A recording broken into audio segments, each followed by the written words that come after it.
Welcome to the Misophonia podcast. This is season 7, episode 32. My name's Adil Ahmad, and I have Misophonia. This week I'm talking to Luis, a translator based in Puerto Rico.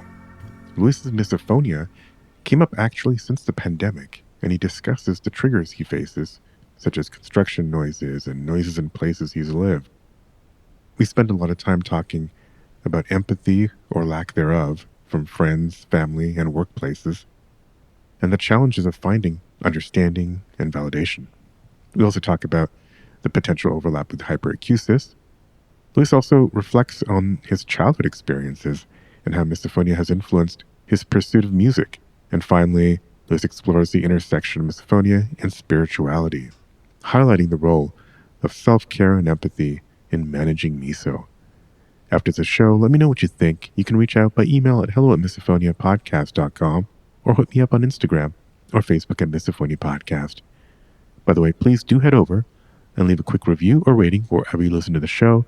It helps drive us up in the algorithms so that folks looking for misophonia can better find us. A few of my usual announcements. Thanks again for the ongoing support of our Patreon supporters. If you feel like contributing, you can read all about the various levels at patreon.com/misophoniapodcast. This episode is also sponsored by the personal journaling app Basil, B-A-S-A-L, that I developed. Basil provides AI-powered insights into your journal entries and guides you with new writing prompts based on those insights. You can even explore many different therapy approaches, modalities, and philosophies. It's available on iOS and Android. Check the show notes or go to hellobasil.com. All right, now here's my conversation with Luis. Luis, welcome to the podcast. Great to have you here. All right, thank you. Yeah, so do you want to kind of start off maybe by telling us kind of where you are? So I'm in San Juan, Puerto Rico, actually. Nice, okay. And yeah, what do you do there in Puerto Rico? So I'm currently a translation student. I'm working on my master's, and I have my freelancing experience as a translator, and I also do some. I have my typical day job as well. But yeah, I'm mostly in the languages field as of today. Yeah, cool. I Yeah. think I've had at least 2 or 3 translators on the podcast before. Okay. Yeah. So somebody in Panama, somebody in Spain, I believe. So yeah, cool. And did you grow up? Maybe let's kind of go back. I'm just curious. Did you grow up in Puerto Rico? Yeah, I've lived my entire life in Puerto Hmm. Rico, born and raised. Yep. Excellent. Okay. Yeah. So maybe let's go back there and kind of hear about how things started for you, misophonia wise. Right. So yeah, I guess I'm 29 now, Hmm. and I first I think I first started experiencing it when I was 24, 25. It was 2020, in the middle of COVID actually. Mm. And so at that time I was kind of in a career transition.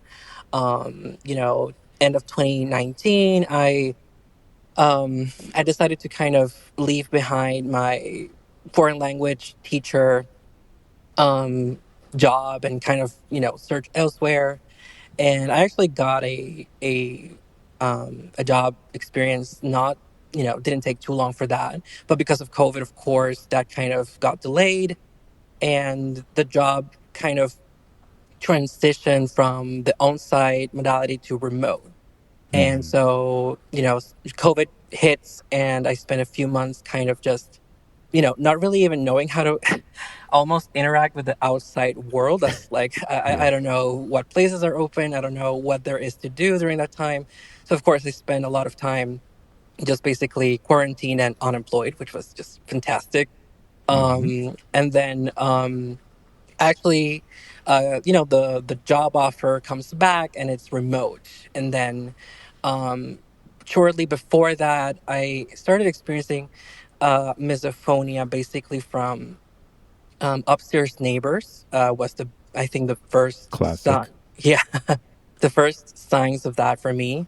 And more specifically, a lot of construction noises. So it was, I was spending a lot of day in the apartment, and from upstairs, I could hear a lot of like hammering, a lot of drilling noises that would persist, like throughout the morning or to the afternoon, and I would kind of have to endure that, while I was quarantined. And also, while I started working remotely, there are a few times where it was so um, invasive that I had to Mm, leave and work at the office, which was nearby, thankfully, but still, it was kind of an inconvenience. Not to mention that, obviously, the misophonia itself kind of persisted even after the construction noises and impact noises were gone. mm, I would still hear a lot of shuffling upstairs, like a lot of furniture being dragged. But it's kind of like abnormal how how frequent yeah, yeah, it was happening. It was almost as though they were like continuously remodeling their or rearranging their apartment. It could be Sunday yeah, 3 a.m., Monday 6 p.m. It didn't matter what day or time of the week it was. It was just very annoying, and it kind of led me to have this, I guess, hyper awareness, not just to the furniture but also just the overall carelessness. I lived in that apartment complex for about 8 to 10 years, and I never had a problem until those particular neighbors moved in. And mm, it wasn't just that; it was like what the stuff I mentioned, but I could also hear, like, I don't know, I guess it was a kid stomping around from one end of the apartment to the other, like a dog, like the claws kind of just yep, scratching the floor as well. And for some reason, like nuts and bolts being dropped, like just very carelessly. And it could happen again, yep, it could happen any time at all. So that actually led me to kind of just want to move, literally just move out of that yeah. apartment. Um, like that's the first time that I felt forced to move out of a place because of the issues that I was experiencing. Yeah, that definitely I can totally understand. I mean, I've moved rooms in hotels because yeah, there was just like Yeah. like your brain kind of fixates. It's like why? How could this possibly be happening so often and so Yeah. and so randomly? Like don't these people sleep or Yeah. sit down, clean one place?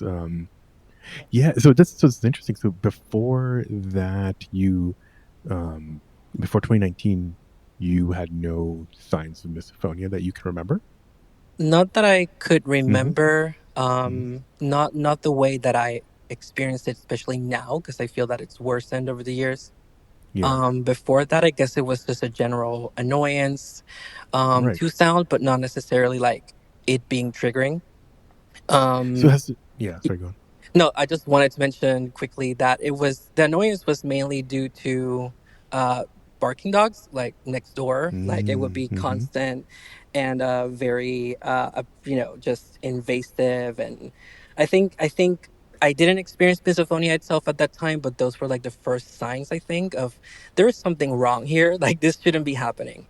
Um, Yeah. Misophonia or no misophonia, just having this kind of awareness of, I guess, acoustic privacy of, I am in my own home, so I don't think that I should tolerate this at all. So yeah. And since then, are have your types of triggers expanded to other types of things? Like, many of us have the usual kind of mouth sounds and eating Hmm. sounds. I'm curious if it's gone on from, household sounds to other things or dog sounds to other things. Right. I think that chewing and stuff like that, any kind of eating noises, um, it's like the classic sign of misophonia. At least I don't. Yeah. Like for me, it's not the main trigger. Because I feel that's the entryway or something to how people describe misophonia. But for me, it really depends. Like Yep. some bother me, others really don't. It has to be like really loud and abrasive, and like the smacking noise, I guess, to really Right. really bother Right. me. Um, but yeah, I would say that they have expanded. It's like I've lived in three apartments ever since I first moved out, and just today I actually had to leave my house. It's funny because it's the same experience that I had a few years ago where I just could Mm, not deal. It was happening right next to my bedroom. um, and even with the white noise on full blast, I could still hear everything, and it just bothered me to such a point that I had to leave. And that's expanded to neighbor voices as well, and just the specific triggers that I've been experiencing in my current living situation. Um, just being able to overhear conversations, for some reason, it really bothers me a lot. Also, today I was working with headphones on, but I was still surrounded by people. And I felt Mm-hmm. that, multiple conversations happening at once across the room, varying tones of voices and kind of emotional, different kind of emotional um, tones of voice, if that makes any sense. It was also Right. Yep. distracting. That, yeah, I feel that voices, it really depends. Like, if I'm not um if I'm not in the disposition to kind of tolerate it, then it's really, really, really intolerable. Yeah, that's interesting. I mean, and not to make a connection, but it's interesting that you're a translator, and I'm assuming as you went through school, you probably had to listen very carefully to how other people talk. I'm Yes. just curious if, and there's no answer, and but maybe it always makes me think: is there a sensitivity that you maybe unconsciously kind of picked up listening to other voices, and then if it's too much, it becomes overwhelming. Yeah, I think there is a connection. Because before my current studies, I did study foreign languages. I studied Mm-hmm. French, I studied German, a bit of Russian, and maybe that did kind of contribute to developing the sensitivity toward the way you speak. Um, your accent, your pronunciation, the words that you use, Mm-hmm. also the inflection that you use. I never thought of the connection until now, but yeah, that might have a lot to do with it. As a translator, what I do like is that it's such quiet work. You just read, Yeah. you write, you you research. Mm-hmm. So yeah, I do feel that interpretation is entirely different. And I also do a lot of phone calls for my current job. And it is a challenge. I'm not saying it's impossible, but it is a challenge sometimes to speak with people over the phone or to interpret things, just because of the Yeah. way that you process things. Sometimes it's very just this, I guess, cognitive overload. Mm-hmm. So yeah, I do have an inclination toward translation because of that, and just languages in general. Yeah, you something interesting earlier too about being sensitive to the kind of the emotional tone of voices, and I've had a lot of people come on here who are, you know, the term highly sensitive people are able to kind of Hmm. be extra sensitive to reading the room and the emotions of what's happening between people in a room. And so that just kind of stuck out. I'm just kind of curious if you kind of see yourself as that. Like, do you find yourself kind of acutely sensitive, maybe more than most of the population, to kind of the emotions of Hmm. what's happening in the room? Yeah, agreed. I feel that, at least in comparison with the average person, I would Hmm. consider them, and this might be not the most positive word because you don't know them as a person, but it feels It's okay. so. Safe space. Yeah, it just feels so careless. It feels Yeah. so Yeah. inconsiderate, even Yep. though they don't realize it at all, like what's going on with you. Um, Right. and I think that's partly due to, or mostly due to, just lack of manners, Hmm. but partly also due to lack of awareness that misophonia is a thing. It doesn't matter if it's like, if it was discovered the other day, if it's a recent, discovery, scientific discovery or whatever. I feel that there should be more awareness of that in general, just because I don't know how much that would change in like public spaces and the way that buildings are designed and stuff like that. But I feel that if there were a much higher awareness, then those things would be taken into consideration when you're renting, when you're looking for jobs. Uh, Basically, a lot of the way that public spaces and the world is designed, I feel. Oh yeah, we should have like there'll be like blankets and carpets everywhere to absorb all sound, and then Yeah. have. Well, I mean, I think the important thing is at least to have um, maybe options. Like not everything has to be a loud concrete or wood kind of space. The at least in offices, the ability to kind of like move to a different kind of smaller room or go to a bigger room if you need to collaborate kind of thing is kind of kind of a mixed use space, I think, is the key forward. Because I think for a lot of us, we don't necessarily want to be trapped in a room. We want to Mm-hmm. interact with other people when we need to, and I think just having optionality kind of calms our nervous system down, Mm-hmm. um, and not feel so under threat. I'm curious, yeah, kind of how, when did you realize that it had a name? Were you kind of searching for your symptoms, or Yeah, I did someone think. mention it? Yeah, I think. No, no one. I came into the conclusion all on my own, basically. Yeah, Um, yeah, probably just from Googling symptoms and just stumbling upon the term and doing like a deep dive on the topic. I probably read it as well. I feel like there are some helpful forums there that kind of validated my entire experience with it. right. And so do you since then have you met other people who have misophonia? I'm curious, kind of like how you talk about it, if you do talk about it. I do talk about it, but it's because I'm the only one that I know Yeah, yeah, yeah, yeah. that has it. Um, What do people so say? Like, what do your friends or coworkers say? so yeah, I when it comes to coworkers, I no longer talk about it. Um, Mm, in this recent, I've been working at this job since August of last year, and they have no idea. I just do not mention it because, um, in prior work experiences, I have explicitly mentioned I have misophonia. It was, yeah, like in an email. There's no way to forget it. It's right there. You know what I mean? yeah, yeah, yeah. And even then, like I try to. It was actually a work study program with my university, and there were so many hurdles to go over in order to get reasonable accommodations. Like it was unreasonable how Hmm. much, how many hurdles and people you had to talk um, to simply get a letter, that says, hey, this student needs this and this and that. There was just so much insensitivity toward the subject. Even after Hmm. I stated I cannot go to the office because of, it was like, um, it was a very small office space and everybody just was in the same place. There were no, private offices. There weren't even any cubicles. It was just like desks, Hmm. one right next to the other. It was very open space.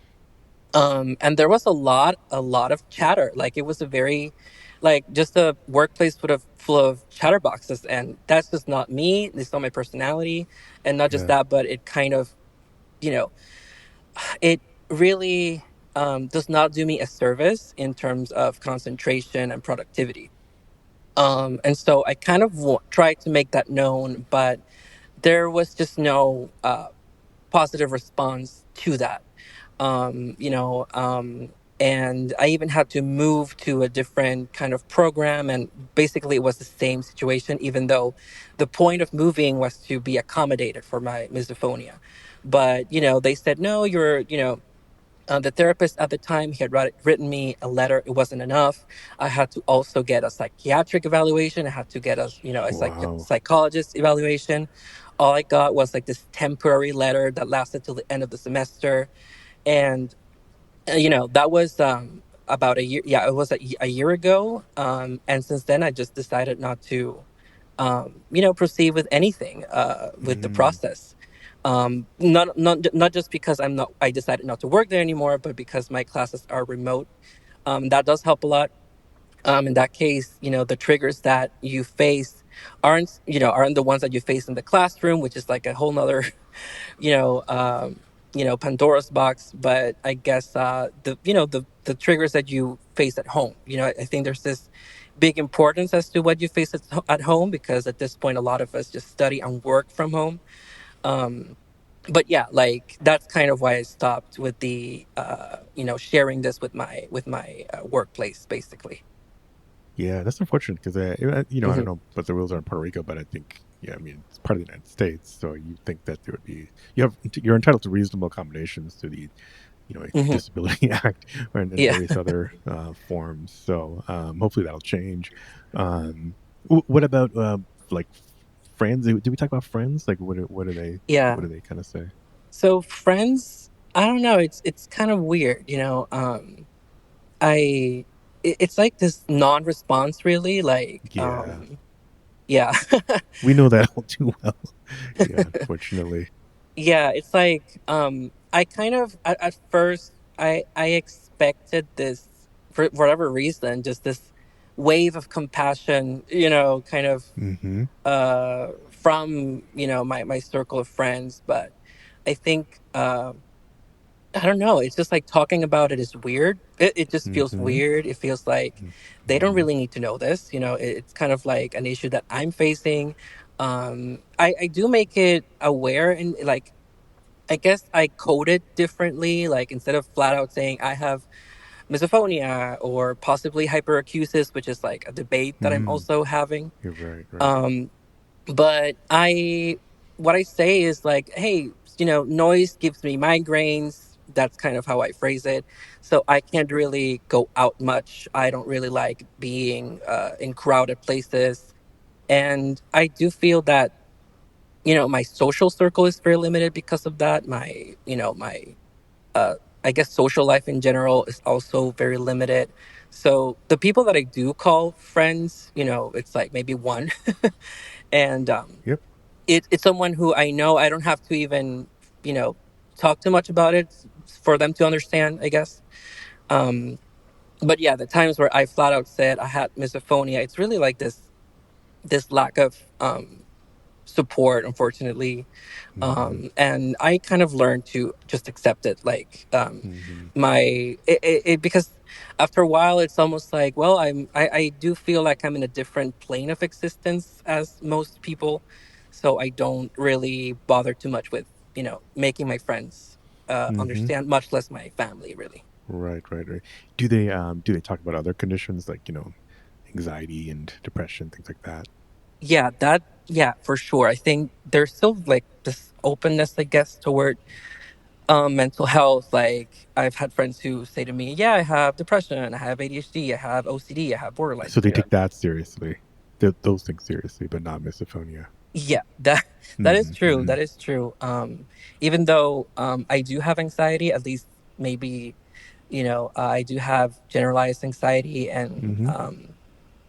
it I guess that's a good way to make myself relatable. I don't know, but when it comes to misophonia, yeah, no, it's like this entirely different Yeah. subject. You mentioned a family. How do they, what do they think? What do they think about it? Yeah, so um I had one, I mean, this is like the only time that it really happened, but this Yeah. one family member, it's interesting because it kind of show it, for some people it just bringing up the subject for whatever reason, it shows their true colors. Like it was this Mm. bullying level of gaslighting, I guess. Mm-hmm. And Mm-hmm.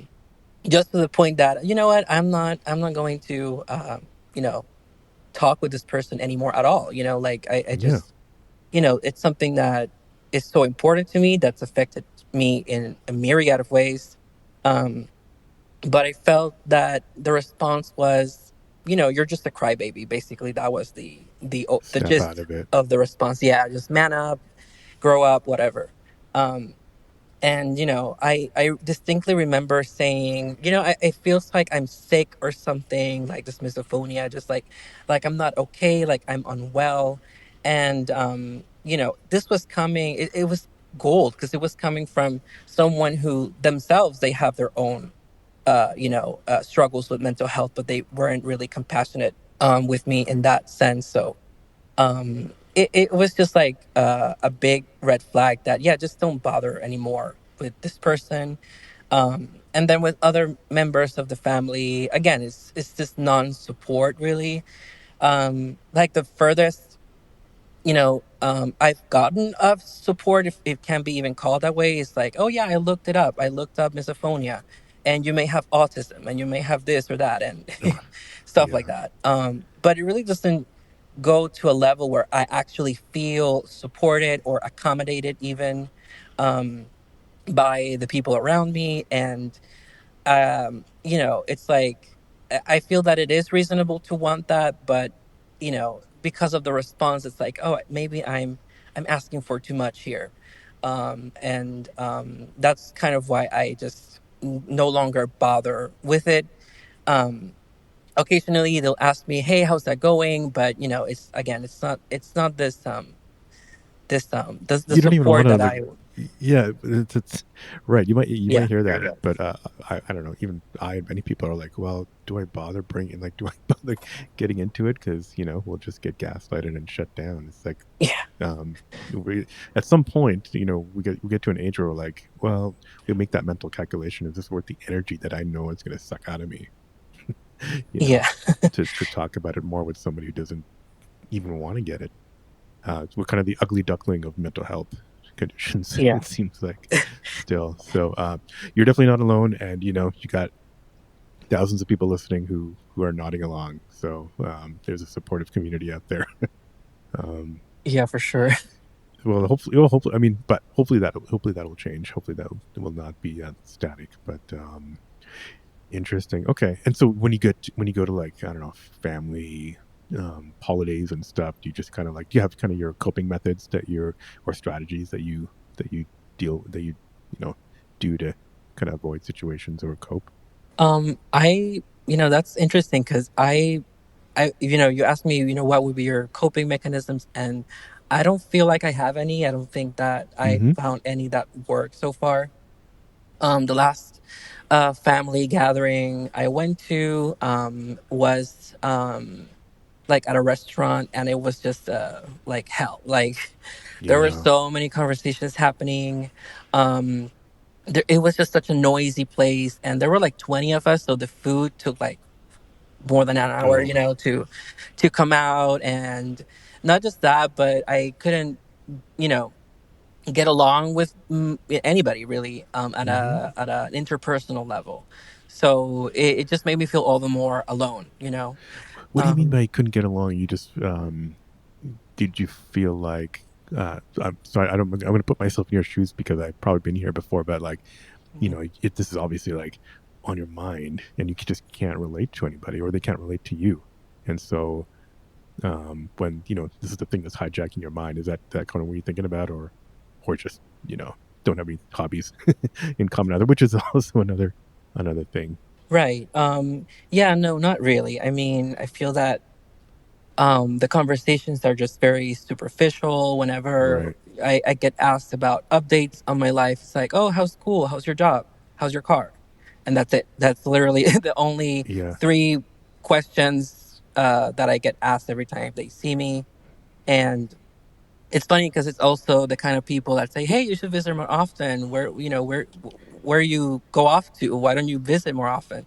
Ah. And when I do try to reach out and kind of rekindle, it's really the same response. Like, Mm-hmm. you might say that about me, but I am getting the same radio silence from the other end. Mm-hmm. And even when I make my issues related to health and misophonia and whatever known, it's still the same. It's like it didn't really change anything. So No there's validation. almost, yeah, Yeah. there's almost like this regret over having talked about it. Like now they know something about me that's very personal, but I shared it with the intention of there being a stronger bond actually, Yep. and Yep. making them get to know myself better. Maybe they would understand why I avoid certain gatherings, why maybe I'm more like like in the corner and I don't really interact with a lot with the people there, Mm-hmm. when I'm not really that way all the time. So Mm-hmm. it's like they only get to know the masking version of Right. me. That's I don't yeah, I don't know what to say to that. I see that all the time too, and it Yeah. just always boggles my mind. And these days, like if I so these days like, and that happens to me at certain family events as well. And these days, like if I don't this happened recently, which I'm honestly still recovering from. But if I don't if I don't prepare my mind for that in advance, the ability to just kind of set that boundary and just kind of like accept that this is going to be superficial, I'm just like a zombie for the next few days. Right. And so it's just like I just can't, just because I'm just in shock that that humans could just not have that sense, even that like basic sense of empathy or curiosity. That's another thing. There's empathy, curiosity, validation. If I can impart any kind of coping method, which is go maybe beyond misophonia, is just kind of like talk to yourself in advance and kind of do Hmm. that kind of like, I don't know, self-soothing. And that kind of helps with sounds, but then also I think in general, human interaction. Maybe like day to day when you go out and shopping into in the world and stuff, or even in your apartment, are you wearing any noise canceling headphones and stuff to kind of not hear some of these sounds? Yeah, I think any public place that I go to, I make a point of it to to put on music. Really, I feel that Mm-hmm. music is such a savior. Like more so than the white noise, because the white noise, in my case, it can get irritating. You know, if I'm like exposed for a long time to it. Um, Right. but yeah, I'm basically just listening to my favorite tunes when I go out. Um, and I feel that's more so when I'm alone. Like if I'm accompanied by someone that I like and trust, then I will really feel no need to use the coping mechanism. But if I am, Yeah. going out solo, then yeah, I will need to entertain myself, distract myself somehow, and just kind of, make sure that it's music that helps with my mood. Like, oh, I enjoy listening to this. I could listen to this for years, and Mm-hmm. and while I do like mundane stuff. Mm-hmm. Mm-hmm. And you did so. I mean, I don't know if you've used brown noise, but that's a little less harsh than Mm, white noise if you had to go that route. Which is kind of what I put underneath the each episode of the podcast is just kind of like a lower rumble, which kind of helps mask certain sounds. Um, yeah, you that's mentioned, a good point. yeah, you can try that out. You mentioned hyperacusis. Like, I'm curious, kind of, did you self-diagnose that, or you said you're just kind of debating it? I'm Yeah, curious how you think about those misophonia and hyperacusis. right. So for you know um since the beginning, I never even considered hyperacusis. That kind of came up more during an audiologist evaluation. Mm-hmm. I actually have been to two different audiologists in Puerto Rico.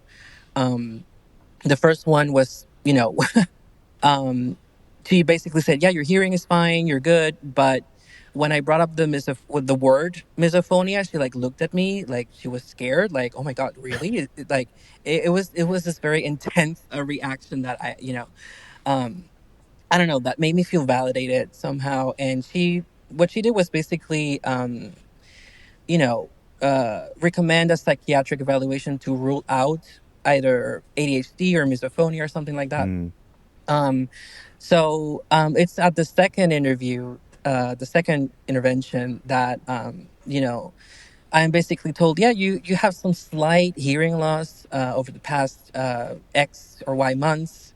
Um, but we were like, the doctor was like, I was wondering, like, do you have misophonia or do you have hyperacusis? And he kind of made the distinction of misophonia being an irritation or some sort of trigger to the quality of a sound, or I guess the source of the sound, if I'm not mistaken. Whereas mm-hmm. hyperacusis is more how you perceive the sounds in terms of volume. Right. And he basically gave me that to go off. And really, I can't tell. Like, sometimes it is the sound, sometimes the sound itself, sometimes it Mm-hmm. is that I perceive it too loud, or that the sound is very, very loud. um Yeah. and even if the sound is quiet, it still has the possibility of Yep. kind of giving me a misophonia flare up. Um so yeah, I might have both. That's also, I think, a possibility. So that's where I'm at, just kind of noticing symptoms of both, and really, uh, I guess, making it more a point of the misophonia. I think because I can relate a lot more to other people's experiences regarding that than with hyperacusis. But yeah, I feel like I have my a shade of both. Yeah, no, you definitely, obviously, like you could have both. The way I think about hypercusis is, yeah, it's more a volume perception. Like everything kind of seems louder. Misophonia is more about could be more contextual, a little bit more subjective. Maybe it depends on Hmm. the person or the context. But it's definitely more a fight or flight. Yeah. Where I don't think a hyperacusis Yes. is quite that like fight or like you don't feel. under attack, like you feel in Hmm. danger. Part of you feels like it's in danger. So I think that aspect Yeah. is what makes it misophonia. Um, have you talked to any other kind of professionals about misophonia? Yeah, I guess there was some therapeutic, just like kind of talk therapy interventions that went on for a Mm-hmm. while. Um, but yeah, we mainly talked about coping strategies. And, it didn't really go any deeper than that. Right, right. What kind of coping strategies did you get suggested?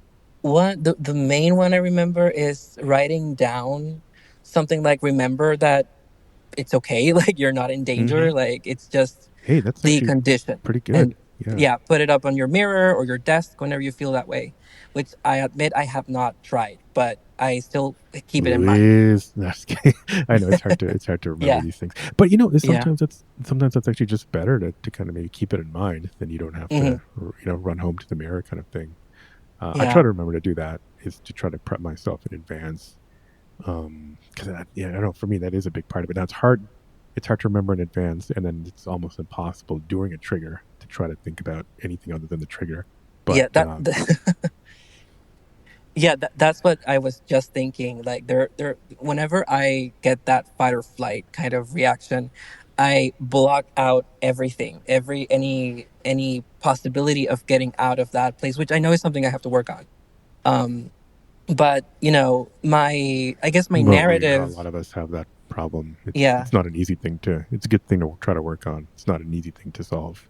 yeah, agreed. I do try to change my narrative, but truly, what I think what ultimately works is because I feel that when I hear something coming, like I can expect a sound, or as I'm hearing it, like I feel the need to just leave, go back into my room. Hmm. Like the place where I live right now, I literally don't I only have like a bedroom. I decided purposefully like not to furnish my living room area because that is a place where a lot of the triggers, I mean, really the only Mm. place, I mean, what am I saying? Like today I was in my bedroom even with the noise, with the white noise and the air conditioner, and I still heard all the sounds that I don't like. But Mm. that's like one in a million. I feel like it's the first time that something like that has happened. But all the other times, it's been like in the kitchen, my living room, even in my bathroom. So, Hmm. it's like the possibilities of getting triggered in my own home are so high that I just decide, like, I'm not even going to find a way to make this work. All I know is that I need to find a place where I can meet my own needs. There was this apartment situation that I lived for like a very brief time, but it was, so peaceful and so quiet and so, I guess, soundproofed, like not purposefully soundproofed, but, it was just, I guess, designed in such a way that it was very private. Um, and I even forgot that I had misophonia. I realized, oh, I don't have to deal with Hmm. this anymore. Hmm. I'm so glad that that's the thing. It didn't last very long, and then the misophonia came back up. So, I try to challenge my narrative that I can make this work, that I can find the coping mechanisms and the like. But ultimately, I think that it's a quality of life thing. Like it goes beyond, just, because I have used coping mechanisms and they work from time to time. But for me, it's not like a solution, 100% of the time. Um, Sometimes I think about it and I'm like, noise canceling headphones, they help, but they're not exactly medical devices. I'm not sure if this is actually damaging me more than I think it Mm. is. So I kind of feel that until I have something, which I know is a lot to ask, but till I have something that guarantees that the misophonia won't flare up, then I'll feel better, or I'll feel safe again. And yeah, I feel that just having a trigger-free home environment, work environment, all of that is just um, essential, at least to me. Yeah, you're right. There's a lot of pros and cons, even with noise canceling headphones. At least with noise Yeah, canceling headphones, I feel like you don't have to have the audio on as loud because you're kind yeah, of blocking out the other sound. So, hopefully that helps a bit. But yeah. yeah, it sounds like you've. I thought you were going to say you don't furnish your apartment because so that you can make it easier to get the hell out of there and find another apartment or something. That's also true. But Yeah. is are there certain things that you now look for when you're going to apartment hunt? Maybe like being on the top floor, or I don't know, concrete materials or something, or do you like spy on the neighbors? Yeah, at this point I feel that I've become a lot pickier as to that. Like when I first saw my current apartment listing, I knew that there would be a neighbor like right next door. And Mm-hmm. um even then, like I guess I was maybe naive to an extent, because I was like, no, this isn't going to be a problem. Like I don't like I in theory I don't mind having someone live right next to me. I don't see why that should be an issue. But when you realize that they're always on their speakerphone, that they Oh have a yeah. lot of people over, and that my window, my kitchen window, right behind is the entrance to his apartment, and it blocks zero sound. It's basically this hole in the Mm, wall. um so it's like, I did not expect that. Also did not think at the time, that was like 2 years ago, I didn't think that I had to design my life around misophonia. I thought I would be fine. Right now, yeah, I avoid at all costs apartment complexes, whether it's top floor, bottom floor, like any kind of mm-hmm. apartment building. I do think of, just like a solid house, like a good house.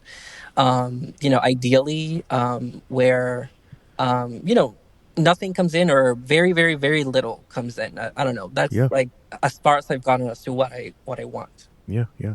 or I need, wonder if really. there are. Yeah.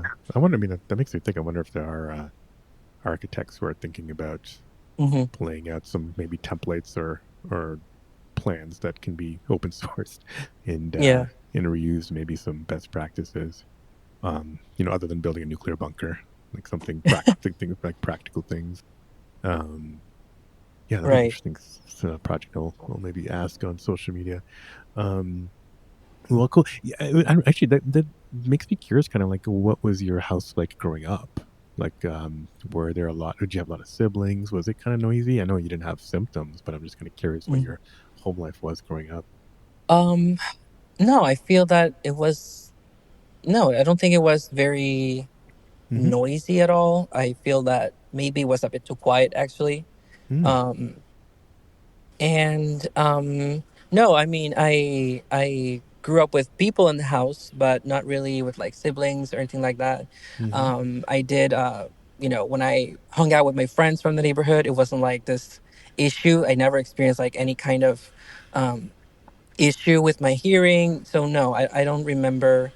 I only remember like practicing the piano and feeling maybe more angrier and triggered than I should have if I pressed the wrong note or something. Like, because Mm, I did grow up um, studying piano when I was a teenager.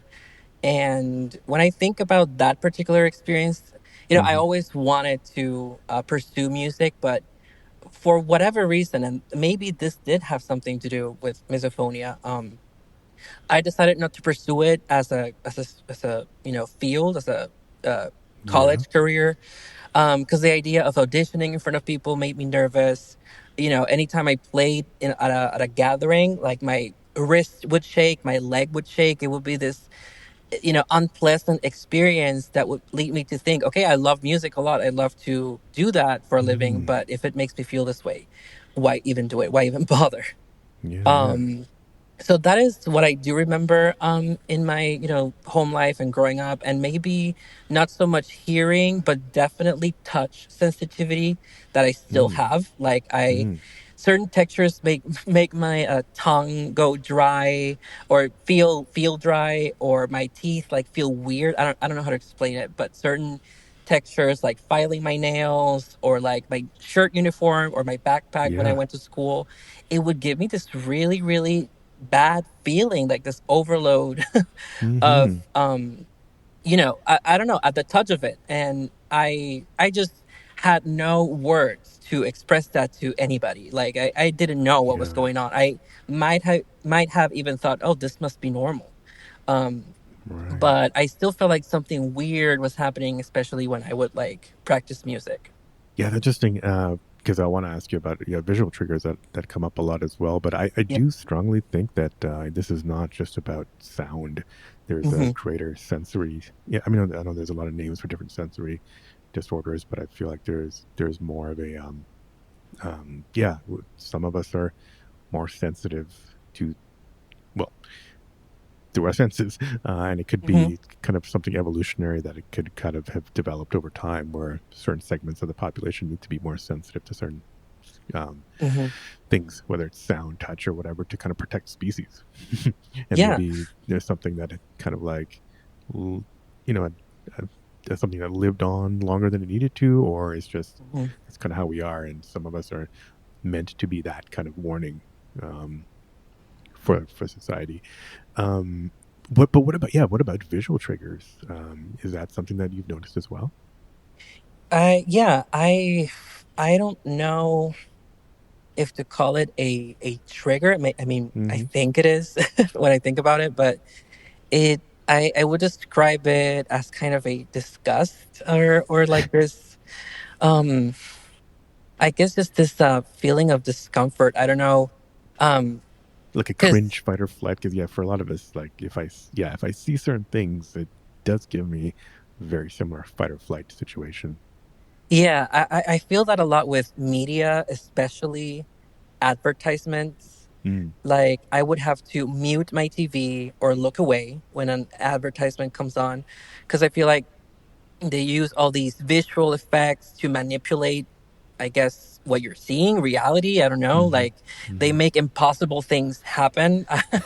And Yeah. it's this weird feeling of this isn't what am I looking at? Like Mm, things coming to life or animals talking, stuff like that. hmm. That I feel that it's not like I know that it's not real, but it's like, why do this? There's this questioning that I, for whatever reason, I have. Like, what is the Yeah. point of this? What do you gain from this? What are you feeding people with this? Like, I don't know. It's like um, I feel like it induces to kind of stretching out your imagination. I really don't know where I'm going with this, but I do feel this feel to look away, and of course it happens a lot with sound. I feel like they're so high quality, they are so I guess meticulous with the kinds of sounds they use, with the sounds that they choose to highlight in a any Hmm. given piece of media, that I don't I would rather just not uh, consume that kind of stuff. Yeah, that's really interesting. Because that is something that I've also mentioned on the podcast, and kind of like you, I'm like, I'm not sure exactly where it's going, but it's I actually Yeah. read it from a book I'm looking at right now called The Eyes of the Skin, where it's an architecture essay, but one of the points it makes is that our society, like I'm talking like even the last few hundred years, is so focused on the visual. The visual is our visual senses are equated with intelligence, Hmm. and now everything's so artificial and prepackaged in terms of what you see in commercials, or even like, yeah, I mean, I have an audio background. Like I know that every piece of sound is mixed and processed and mastered in a certain way, which is not real, even though it sounds kind of real. So Hmm. yeah, I wonder if some of that is just, some of us who are predisposed to being extra sensitive to certain things are really picking up on that and not liking it. Yeah. Yeah, I feel that way with music sometimes, knowing that Hmm. uh, Hmm. acoustic instruments can now be imitated by Yeah. any kind of digital, I guess, like synthesizers and Right. stuff like that. And I don't know. Like I feel like I'm also very picky with that. Like if it's a kind of keyboard sound or synth sound that Yeah. I Yeah. just don't like, or some sort of chord progression or melody Yep. or whatever, I will not enjoy that piece of music. Or the drum beats, or if it's too fast, if it's too slow, if it makes me feel a certain way, I will actively, yeah, just be careful in general with what I listen Hmm. to. But I will find myself constantly listening to the same stuff that I really really like. Yeah, that's weird. I'm kind of the same way. I do listen to a lot of different kinds of music, but yeah, when certain album comes out or something that from someone I'm really looking forward to, Like I'll have it on repeat for like weeks later, and Yeah. still, um, yeah, super cool. Do you still? I mean, do you still play music? You did play piano a while ago, like for fun even.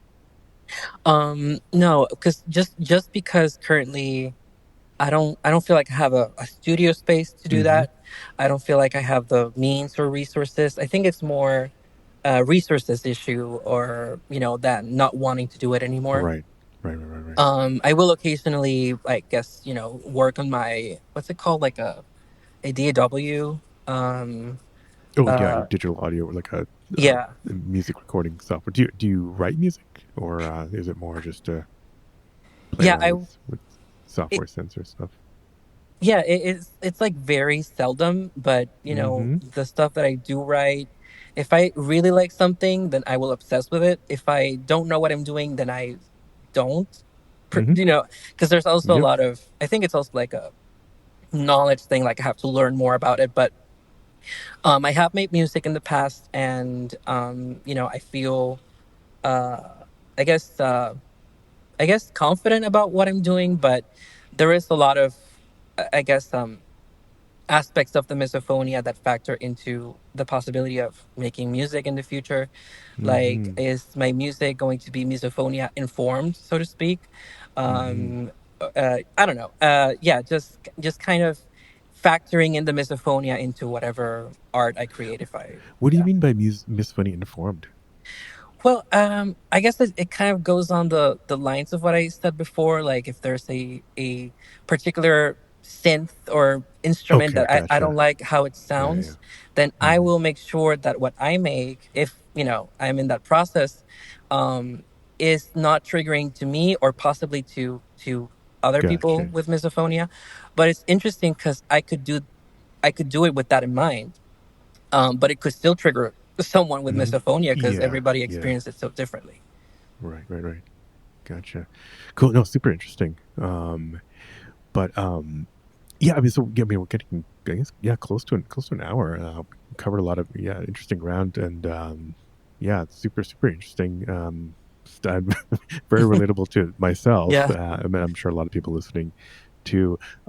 Yeah, anything else you want to share with people? About your experiences um, or otherwise with misophonia.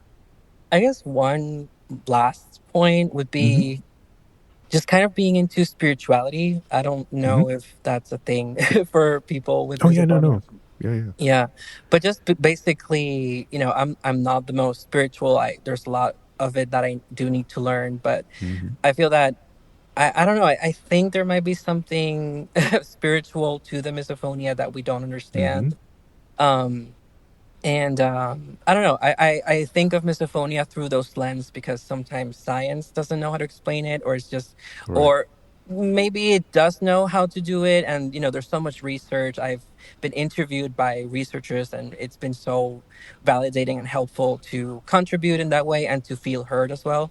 Um, but sometimes I just go beyond that and kind of think of it in terms of just having a limited time in the world, and kind of, I think that, it's cliche, but meditating and just focusing on the things that really bring you peace and stuff Mm-hmm. like that. I Mm-hmm. think that's just a way that I try to make spirituality a work for me in a way that's not disingenuous, like trying to find a way that it actually works for me. Yeah, so using spiritual practice to kind of calm your nervous Hmm. system, calm your mind a little bit. Yeah, exactly. Yeah. No, I mean that's something I think a lot of us try to do, and I think that's kind of part of my, when I'm talking about self-soothing, I feel Yes. like I'm trying to do that with a little bit more, yeah, more purposeful intention as opposed to the kind of some of the mainstream, superficial, generic understanding of meditation, which is just like to close Hmm. your eyes. But Yeah. I think you're thinking of something a little bit deeper, and I totally agree. And yeah, that's kind of one of the few positives about misophonia is that it's kind of open, Hmm. at least in my mind, to some of that thinking. Yeah, exactly. I feel that the way that I choose to lead my life and the philosophy that I have toward life, I Mm-hmm. think a lot of it is, funnily enough, informed by misophonia. And I don't know. I feel like it helps me also become a better person in a lot of ways. Yeah, so that's come up a lot where misophonia has kind of like opened many people's eyes to new levels of empathy. Yeah. Especially when you're seeing the opposite of empathy in the people who you expect empathy from. Yeah, yeah, exactly. And that hurts, I think, a little bit more than, any random person on the Mm-hmm. that you come across. But I feel that it still says a lot about, I guess, the state of the world, and I don't know, Mm-hmm. it can really be overwhelming sometimes. Yes, I think I know where I think I know where you're going. I think many of us would agree with that. Yeah. Yeah, no, that's super cool.